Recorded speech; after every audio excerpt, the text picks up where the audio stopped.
What's up, everybody? Let's Talk Jets Radio. Hope you guys are doing well, enjoying the nice weather. Happy Friday.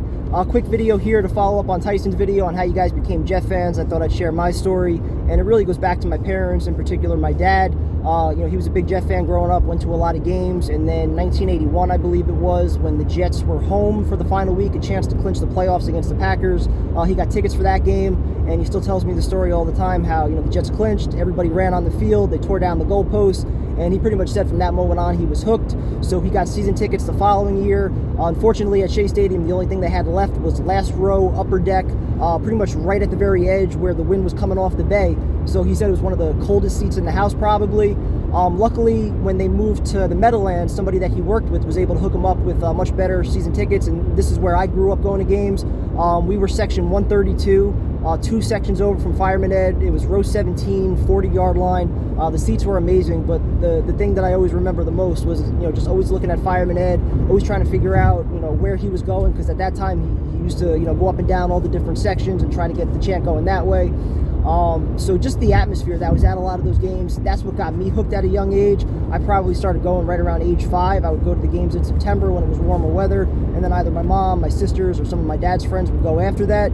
But once I hit, I think, age 7, maybe age 8, that's when I started going to pretty much every single game. I remember going to the Boomer games, some Neil O'Donnell games, and then 1998 is where I have the most vivid memories. I remember going a lot that year, and that's also when we started going to the stadium early. And I remember Curtis Martin, Kevin Mawai, all these guys, Wayne Corbett, they would sign every single autograph for every single fan that was waiting outside the parking lot before the game. So we would usually do that for 2 hours before the game, and then we would go into the Bubble Dome, where you can kick field goals, you can run a 40-yard dash. I'm pretty sure they clocked me at 4.5 one time, which I know wasn't accurate, but I taunted it anyway.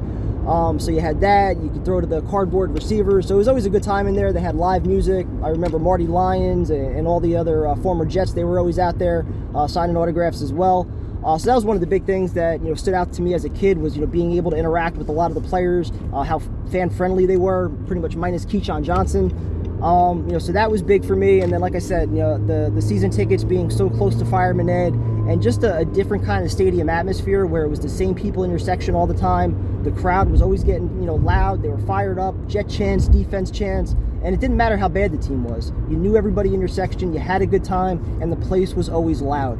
So that was probably the biggest thing that hooked me as a kid, was just the environment, not so much the games or the team itself. It was just, again, being there so close to the action. And in 98 in particular, I got to see my first playoff game. I remember I was battling a fever that weekend before the Jets played Jacksonville, but there was no way I was going to miss that game, and that stadium was just absolutely electric. 3 years later, you get the home playoff win against Peyton Manning, 41-0. I'll never forget that one.